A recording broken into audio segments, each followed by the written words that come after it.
When my rich aunt passed away and left me $2 million and a mansion, I thought it was the start of my dream life. But the real nightmare began when the parents who had abandoned me years earlier came crawling back, demanding their share like they were entitled to everything.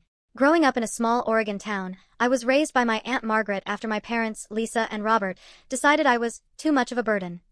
I was barely 6 years old when they packed their bags, left me crying on the porch, and vanished to start over. Aunt Margaret, my father's older sister, took me in without hesitation. She was already in her 50s, with silver streaks in her hair and a sharp wit that scared off anyone who tried to pity us. Our lives together were quiet, steady, and, at least for me, safe. Aunt Margaret worked as a real estate agent, and though I never fully understood her finances, I noticed she drove nice cars, wore tailored clothes, and had a way of making people listen when she spoke. We lived in a modest two-bedroom house at the edge of town, with a garden she kept meticulously trimmed and rose bushes she fussed over like they were her children. She gave me the kind of childhood I knew I never would have had with my parents. Saturdays meant pancakes, whipped cream, and her sarcastic jokes about my syrup addiction. Sundays were library trips, where she'd let me stack books taller than my head, insisting that knowledge was the one thing no one could take from me. And on school nights, she'd sit at the dining table with her glasses perched low, helping me with math problems while sipping her ever-present cup of tea. In those years, I convinced myself my parents' absence didn't matter. Aunt Margaret was enough. More than enough. She attended my school plays, my soccer games, and even helped me build science fair projects out of cardboard and duct tape. Every accomplishment I had, she clapped the loudest. Every failure, she told me, "Kid, life's about resilience. We don't quit in this family." Still, there were cracks in the facade I refused to notice. Whenever I asked about my parents, where they were, what they were doing, Aunt Margaret's face would tighten, and she'd brush it off with a quick, "They made their choices." I sometimes overheard her late at night on the phone, her voice low and tense, saying things like, "No, you can't come back here. You lost that right years ago." But by morning, she'd be cheerful again, cooking bacon and pretending nothing was wrong. As I got older, I realized just how different my life was from my peers. Their parents showed up for parent-teacher conferences. Mine never did. They went on family vacations. I stayed home with Margaret. Whenever family tree projects came up in school, I always felt that pang of being different. But Aunt Margaret filled the gaps with so much love that I told myself it didn't matter. By high school, my world revolved around her. I worked part-time at the library, saved up for college, and dreamed about one day becoming a graphic designer. Margaret encouraged me at every step, proudly telling neighbors I was destined for big things. She even promised, with a mysterious twinkle in her eye, that I'd never have to worry about money if I kept working hard and stayed true to myself. At the time, I thought it was just one of her motivational quirks, another way of reminding me that I deserved better than what my parents gave me. Looking back, I realized she was preparing me for something much bigger. Because behind the rose bushes, the tea mugs, and the sarcasm, Aunt Margaret was quietly building an empire. I never knew the full extent, her investments, her properties, her savings, but I sensed it. The nice cars. The way people at town meetings listened when she spoke. The envelopes that arrived with thick stacks of paperwork she filed away in her study.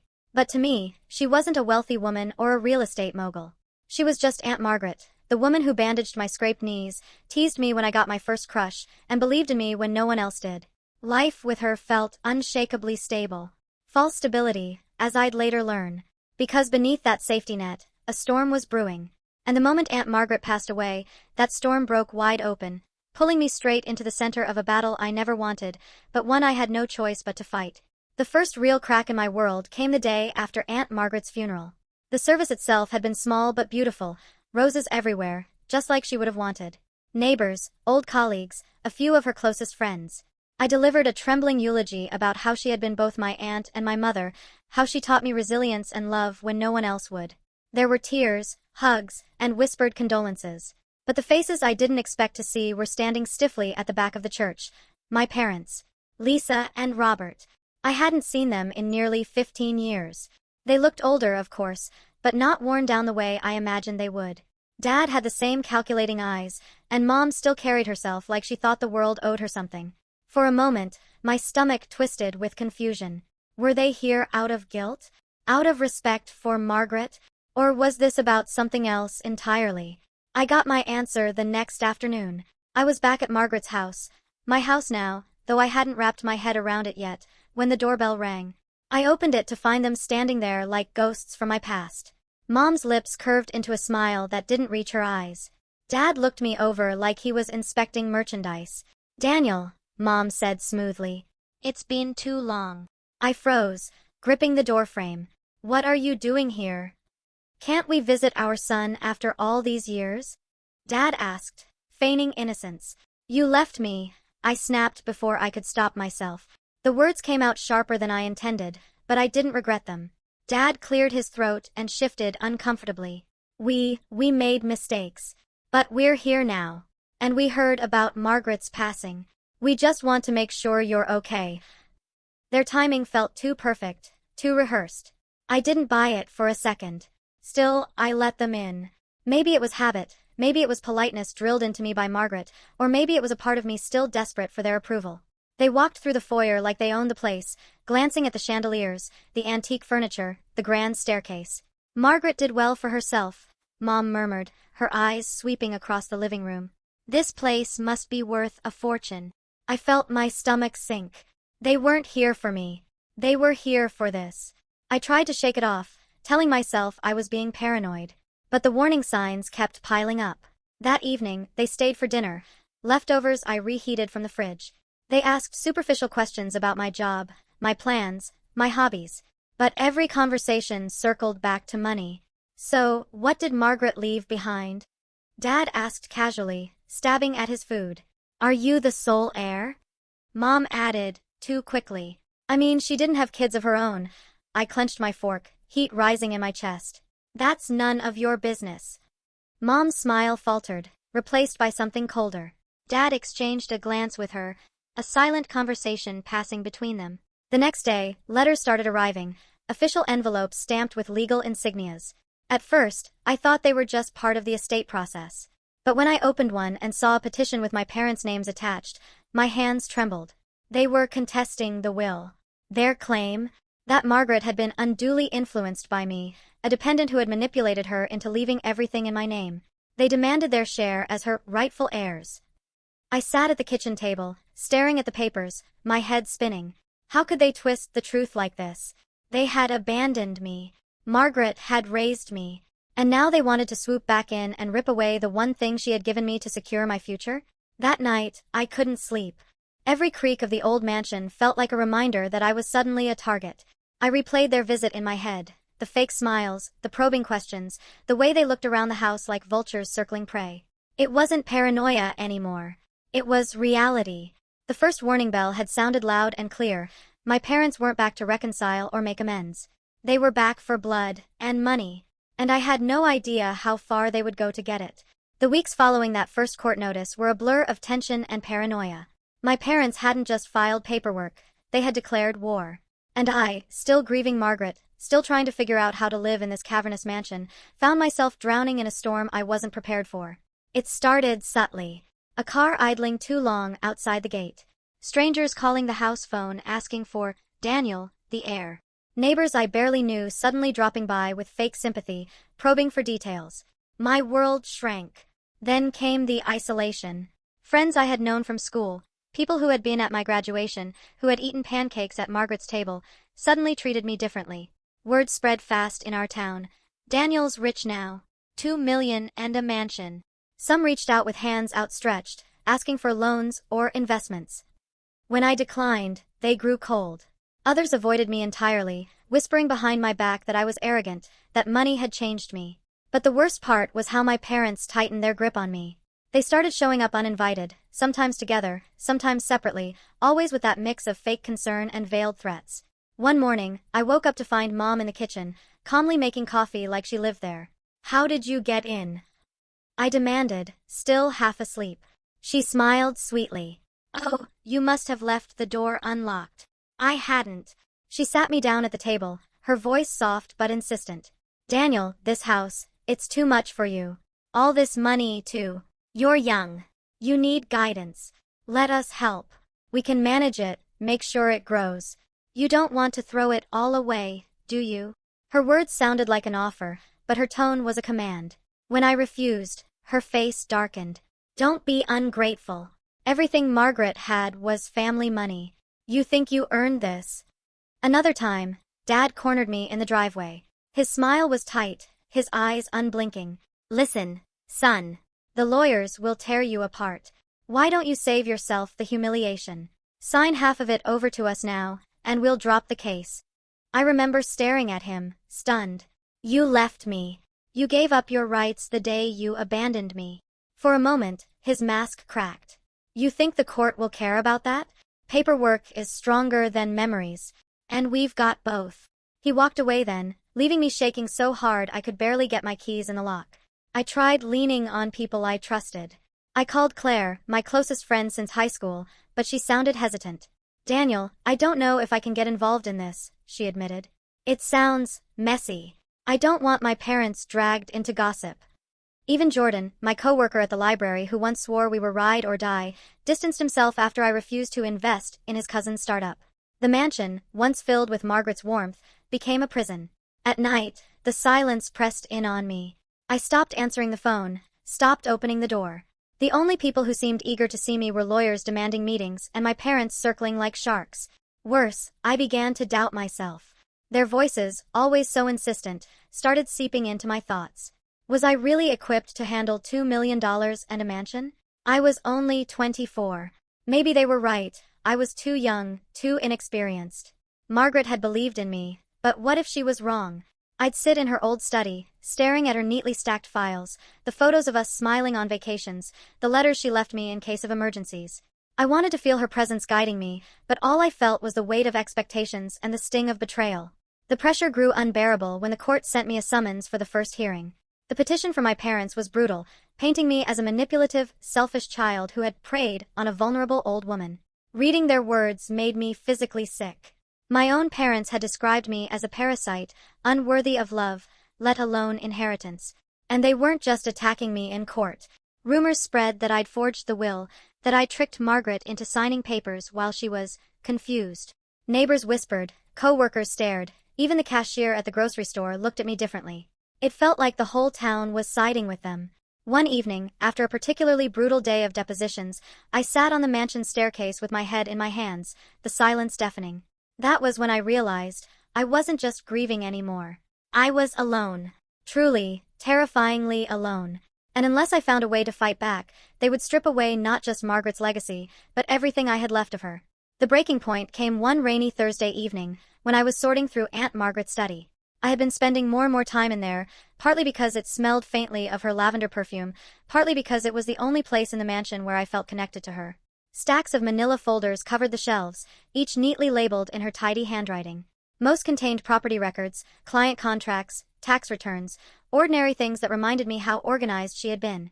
But then, while shifting a box of old bank statements, I found an envelope tucked inside a hardcover book of real estate law. My name was scrawled across it in Margaret's hand. I froze, my heart hammering. Inside was a letter, dated just 6 months before she passed away. Daniel, it began, if you are reading this, it means I am no longer here to protect you. You must know by now that Lisa and Robert will try to take what they abandoned. They do not see you as their son, they see you as an obstacle. I have prepared for this.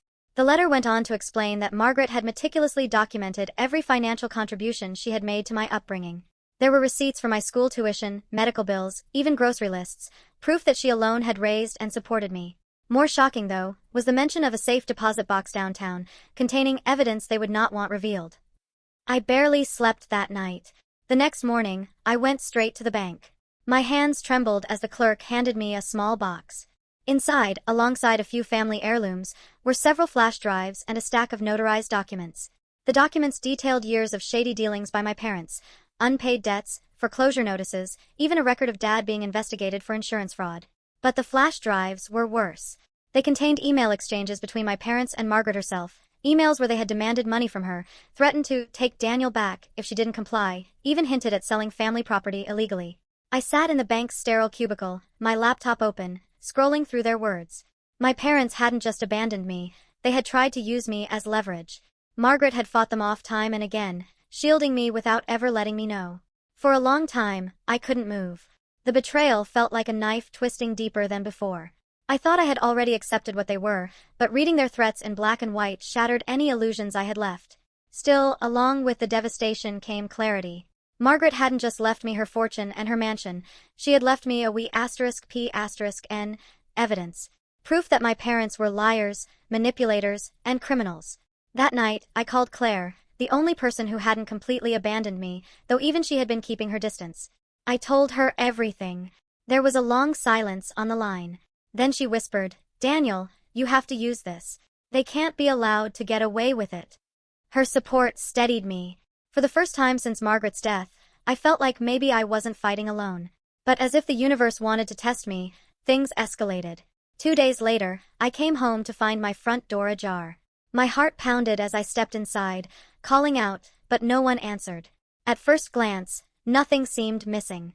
But when I went upstairs to Margaret's study, the files I had been reviewing were scattered across the floor. Someone had been searching. I checked the safe where I had locked away the flash drives. It was intact, thank God, but the sight of those overturned papers confirmed my worst fear. My parents suspected I had something. The following morning, I received another envelope from their lawyer. This time, it wasn't just a petition. It was a thinly veiled threat. If I didn't agree to mediation and sign over half the estate, they would bring personal matters to light. Personal matters. I knew exactly what they meant. The twisted lies they had planted in town, the narrative that I was unstable, manipulative, unfit to handle Margaret's legacy. But now, for the first time, I had my own ammunition. I stared at the evidence, at the files Margaret had left me like breadcrumbs, and I knew the battle was no longer about money. It was about the truth. And I was ready to reveal it. I spent the next few days building my case like a soldier preparing for war. Grief still weighed on me, but Margaret's letter and the evidence she'd hidden lit a fire I didn't know I had. My parents thought they could manipulate me into caving, but they underestimated how far I was willing to go to defend the life Margaret had secured for me. Step one was finding someone who could actually help me navigate this. I couldn't rely on the small-town attorney who'd first handled Margaret's will. He was polite but overwhelmed, clearly an asterisk mitigated by the aggressiveness of my parents' legal team. So, I drove 3 hours to Portland and hired Jenna Torres, a sharp-tongued estate lawyer who specialized in contested wills. She listened patiently as I spilled everything: the abandonment, the sudden reappearance, the lawsuits, even the evidence I'd uncovered. When I slid the flash drives and documents across her desk, she whistled low. "Your aunt was a smart woman. This isn't just evidence, it's leverage. If your parents push, we can push harder." Her confidence was like oxygen. For the first time in weeks, I felt like maybe I could breathe again. Back at the mansion, I set up a system. I scanned every file, every document Margaret had left, creating backups and storing them in cloud drives. I hid one flash drive at Claire's apartment, another in a safety deposit box, and kept only copies on my laptop. If my parents tried to break in again, they wouldn't find anything useful. But I didn't just want to defend myself, I wanted to strike back. With Jenna's guidance, we filed a counter-petition accusing my parents of harassment, fraud, and attempted coercion. We attached a few carefully selected pieces of evidence from the emails, just enough to rattle them. Watching their smug expressions falter in court as Jenna slid the papers across the table was one of the most satisfying moments of my life. Yet retaliation came quickly. 2 nights later, as I was pulling into the driveway, headlights blinded me. A car screeched to a halt, blocking the gate. Dad stepped out, his jaw clenched, Mom trailing behind him with her arms crossed. "We need to talk," he barked. I kept the engine running. "Get off my property." Mom sneered. "All this hostility. Daniel, you don't understand. You're nothing without us. Margaret brainwashed you. She stole you from us. She saved me. **T back. You left me to rot." Dad slammed his fist on my hood. "Drop the counterclaim. Do you hear me? Or things will get ugly." I stared at him through the windshield, my pulse racing. For the first time, I wasn't afraid.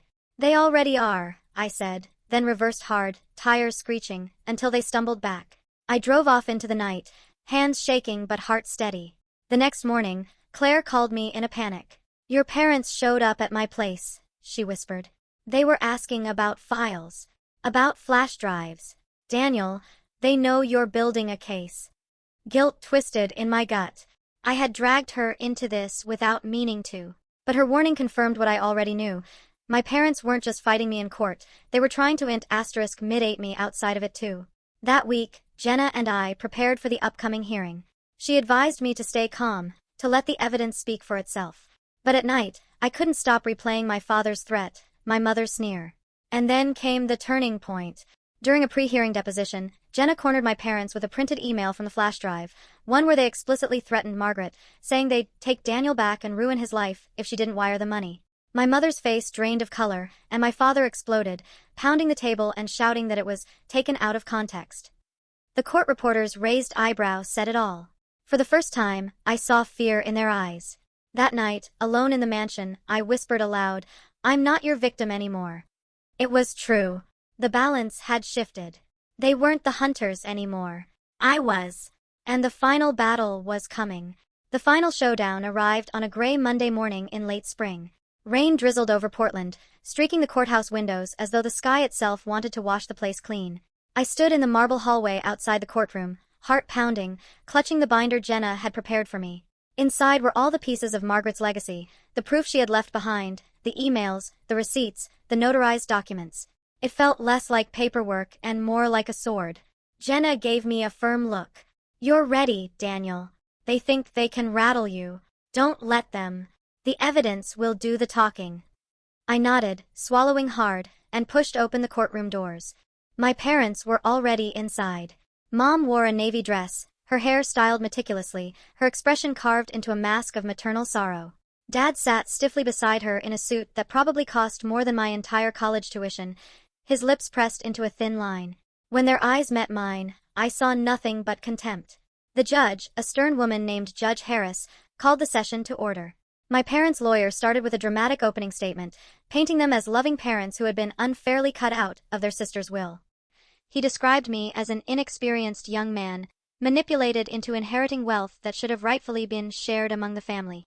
Every word made my stomach turn, but Jenna squeezed my shoulder. "Patience," she whispered. When it was our turn, Jenna's tone was cool, almost surgical. "This case is not about fairness, it's about facts.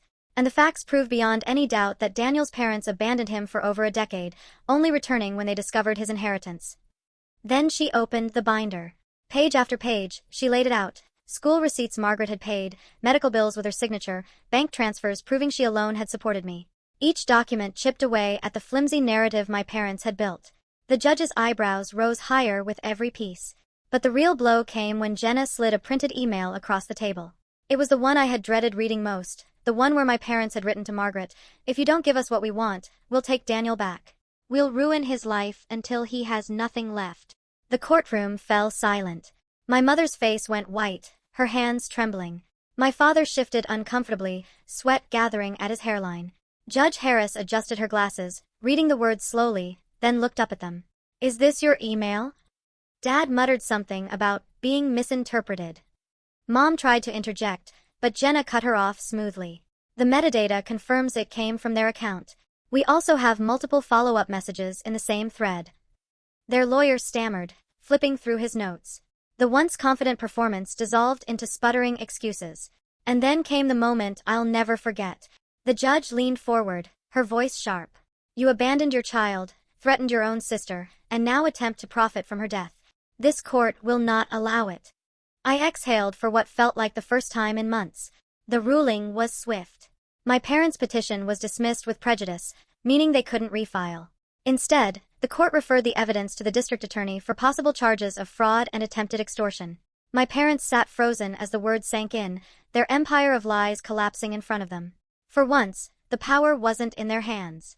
As we left the courtroom, Dad hissed under his breath, "This isn't over, Daniel." But his voice no longer held the same power. I looked him in the eye and said quietly, "It is for me." Outside, the rain had stopped. Sunlight broke through the clouds, glinting off the wet pavement. Claire was waiting at the courthouse steps, her arms open. I hugged her tightly, feeling the weight of months of fear finally lifting. "They lost, didn't they?" she whispered. "They did," I said, my voice steady. "Margaret's legacy is safe." But more importantly, I was safe. For the first time since that 3 a.m. phone call about Margaret's passing, I felt like the ground beneath me wasn't crumbling. The showdown was over. But the story wasn't finished yet. Walking out of that courthouse felt like stepping into a new life. For months, I had lived under the shadow of my parents' threats, the weight of their lies pressing down on me until I could barely breathe. Now, as sunlight broke through the clouds, I felt something I hadn't dared hope for in a long time: freedom. But freedom didn't mean the battle scars disappeared. In the days after the verdict, the house felt quieter than ever. The silence wasn't oppressive anymore, but it carried a strange heaviness, like the echo of a storm that had finally passed. I wandered through the mansion, touching the banister Margaret had polished every Sunday, sitting in the kitchen where she used to hum while making tea. Every corner of the house reminded me not of what I'd fought against, but of what I'd fought for. Yet, the world outside hadn't forgotten. News of the case spread quickly, small-town gossip turning into local headlines. Parents lose estate battle against son they abandoned. Some people reached out with apologies, admitting they believed my parents' lies. Others still whispered, uncomfortable with the messiness of it all. But for the first time, I didn't care. Their opinions no longer held power over me. What mattered were the choices I made next. Jenna advised me to take steps to protect myself, legally and financially. With her help, I set up trusts and safeguards so no one could ever try to claw back Margaret's gift. I even started donating small portions to causes she cared about: literacy programs, local shelters, scholarships for kids who, like me, had been left behind. It felt like keeping her alive, weaving her values into the future she'd entrusted to me. But the emotional aftermath with my parents was harder to navigate. They didn't just lose the case, they lost their mask. When fraud charges were formally filed, their desperation turned to rage. They sent letters dripping with venom, voicemails filled with curses and accusations. Each one I forwarded straight to Jenna, who assured me it only strengthened the case against them. Still, late at night, when the mansion creaked in the darkness, I couldn't help but replay my father's words. This isn't over. Was it? Or would they find another way to worm back into my life? One night, I stood on the balcony overlooking the garden, the air thick with jasmine. I remembered being a boy, standing in that same spot with Margaret. She had wrapped an arm around me and whispered, "Daniel, the only family that matters is the one that shows up for you." It hit me then. I had been waiting my whole life for my parents to be the family I needed. But Margaret had already been that family. Claire had been that family. Even Jenna, in her fierce way, had stood by me when it counted. Family wasn't blood. It was choice. The mansion became less of a burden and more of a home as I accepted that truth. I turned Margaret's study into a library open to neighborhood kids. I restored the garden, planting roses in her memory. Slowly, laughter began to return to those halls, not from Margaret, but from the new lives I welcomed into it. And somewhere along the way, I found my voice again. When a local reporter asked for an interview about the inheritance battle, I agreed. Sitting in front of the camera, I said, "My parents tried to take away everything Margaret gave me. But they couldn't, because she didn't just leave me money, she left me strength. She taught me that your past doesn't define you, your choices do. And I choose to honor her by living the kind of life she wanted for me." The article went viral in our community. For the first time, people didn't just see me as the heir. They saw me as someone who had survived betrayal and chosen hope. As for my parents, the last I heard, they were drowning in debt, moving from one cheap rental to another as legal fees crushed them. Did I feel pity? Maybe a little. But I didn't let it consume me. Their downfall was the result of their choices, not mine. The true inheritance wasn't the mansion or the millions. It was the realization that I wasn't powerless anymore. On the anniversary of Margaret's death, I lit a candle in the library and whispered, "They tried to erase me. But I'm still here. And because of you, I'm stronger than ever." I could almost hear her voice in the rustle of the curtains, proud, steady, unyielding. The battle had ended. The wounds would take time to heal. But the future was mine, and this time, no one could take it away.